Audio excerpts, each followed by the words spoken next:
अवधूत चिंतन श्री गुरुदेव दत्त. मंडळी, श्रावण महिन्यामध्ये शिवलीलामृत पारायण कसे करावे, त्याचे वाचन कधी करावे आणि त्याचे नियम काय आहेत, हे पारायण ज्या काही प्रेग्नेंट महिला आहेत त्यांनी कसे करावे, हे सर्व आपण या व्हिडिओमध्ये बघूया. तर बघा, आता श्रावण महिना चालू झालेला आहे आणि या श्रावण महिन्यामध्ये पृथ्वीवर शिवतत्व हे खूप पटीने जास्त असतं. म्हणजेच असं म्हणतात की श्रावण महिन्यामध्ये भगवान शिवांचा वास हा पृथ्वीवर असतो, ते पृथ्वीवरच भ्रमण करत असतात. तर बघा, हे शिवलीलामृत जे पारायण आहे ते खूप पवित्र असं ग्रंथ आहे हा. आणि हे पारायण जे कोणी करतं त्यांचं खरंच खूपच भाग्य म्हणजे आहे की त्यांना हे पारायण करायला भेटतं. बघा, कधी कधी आपल्याला इच्छा असूनही आपल्याकडून हे पारायण होत नाही. तर बघा, आणि हे पारायण खूप म्हणजे अध्याय याचे बऱ्यापैकी मोठे आहेत. तर पारायण चालू करण्यापूर्वी आधी आपण संकल्प करायचा आहे. संकल्प कसा करायचा आहे बघा, सकाळी तुम्ही आता समजा ज्या दिवशी तुम्हाला पारायण करायचं त्या दिवशी तुम्ही सकाळी लवकर उठून स्नान वगैरे करायचे, स्वच्छ कपडे घालायचे, पांढरे किंवा पिवळे वस्त्र हे परिधान करायचे आहेत. देवघरात किंवा शिव मंदिरात जाऊन ओम नमः शिवायचा जप करत शिवाला बेलपत्र अर्पण करावे आणि आपल्या इच्छेनुसार 1, 3 किंवा 7, 14 दिवसांच्या पारायणाचा संकल्प सोडावा. संकल्प सोडताना हातामध्ये 1 चमचा पाणी घ्यायचे, त्यात 2 दाणे अक्षर टाकायचे आहेत आणि तुमचं नाव, तुमचं गोत्र घ्यायचंय आणि तुम्ही हे पारायण कशासाठी करताय आणि किती दिवसाचं करताय हे सर्व बोलून ते पाणी हे तामणामध्ये सोडून द्यायचंय. तर बघा, कोणती सेवा करताना आपण जेव्हा संकल्प घेतो तेव्हा ती सेवा ही म्हणजे लगेच फलद्रूप होत असते. त्याच्यासाठी जेव्हा तुम्ही पारायण करायला बसाल तेव्हा तुम्हाला आसन घ्यायचे. बसण्यासाठी दर्भाचे किंवा लोकरीचे आसन वापरावे. आसनावर बसून पूर्व किंवा उत्तर दिशेला तोंड करून ग्रंथ वाचनास सुरुवात करावी. पूजन कसं करायचंय बघा, पोथी म्हणजे ग्रंथ स्वच्छ पाटावर ठेवावा, तिला हळदी, कुंकू, अक्षता आणि फुल वाहून नमस्कार करावा आणि तिथं तुपाचा दिवा आणि अगरबत्ती लावून ठेवावी.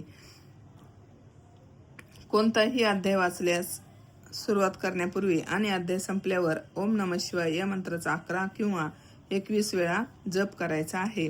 आता बघा, हे जे वाचन आहे ते गरोदर महिलांनी कसं करायचंय तर बघा, तुम्हाला 7व्या महिन्यापर्यंत बसायला बैठक जमते. त्याच्यानंतर जर तुम्हाला जमत नसेल तर तुम्ही म्हणजे नाही केलं पारायण तरी चालेल, तुम्ही श्रवण करू शकता. आणि ज्यांना जमते त्यांनी अवश्य करावं, कारण बघा, अभिषेकही तुम्ही करू शकता. शंकराच्या पिंडीवर जो काही अभिषेक होतोय आता म्हणजे श्रावण महिन्यामध्ये, तोही तुम्ही करू शकता. जसं तुमची तब्येत सांभाळून यथाशक्ती तुम्हाला जसं जमेल तशी तुम्ही सेवा करू शकता.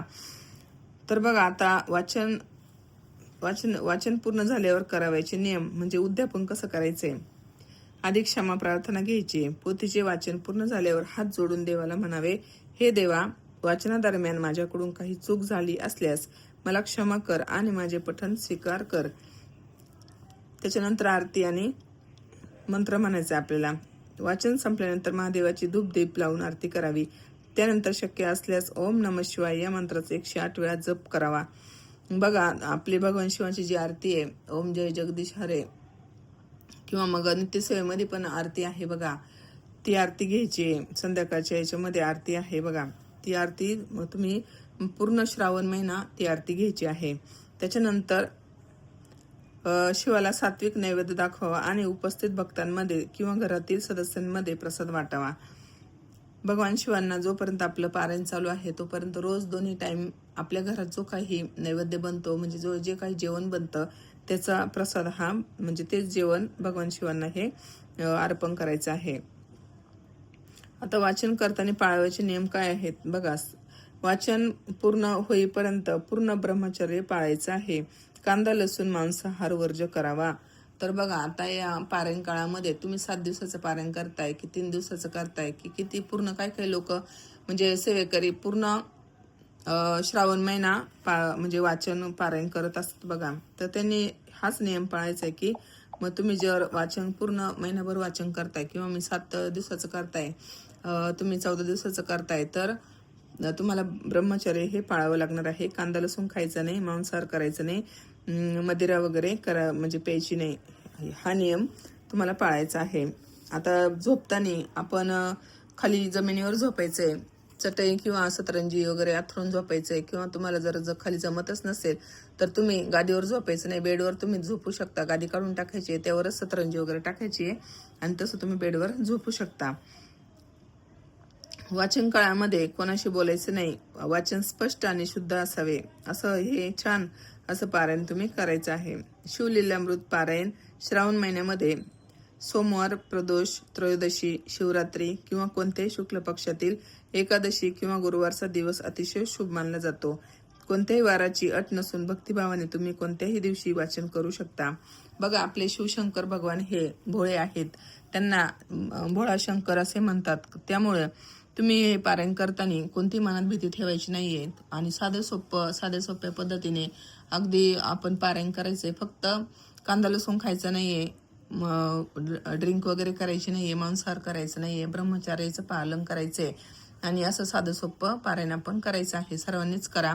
खूप छान असं शिवलीलामृत पारायण आहे, त्याच्यामुळे सर्वांनीच करावं असं मला वाटतं. जर तुमच्या आजूबाजूच्या केंद्रामध्ये वगैरे किंवा पारायण होत असेल तर तिथेही नक्कीच जाऊन करावे, कारण सामुदायिक सेवेला खूप महत्त्व आहे. बघा, ज्यावेळेस आपण घरात एकटं करतो त्यावेळेस ते एकच पारायण होत असतं आणि ज्यावेळेस आपण आपल्या गुरुच्या सानिध्यामध्ये, आता केंद्रामध्ये कोण आहेत तर आपले गुरु आहेत स्वामी समर्थ महाराज, ज्यावेळेस आपण त्यांच्या सानिध्यामध्ये हे पारायण करत असतो त्यावेळेस त्याचं फळ हे अनंतपटीने आपल्याला भेटत असतं. तिथे अनेक सात्विक लहरी या दरवळत असतात. म्हणजे साक्षात तिथं आपली शंकराची पिंड पण असते बघा केंद्रामध्ये, तिथं पण अभिषेक होत असतो.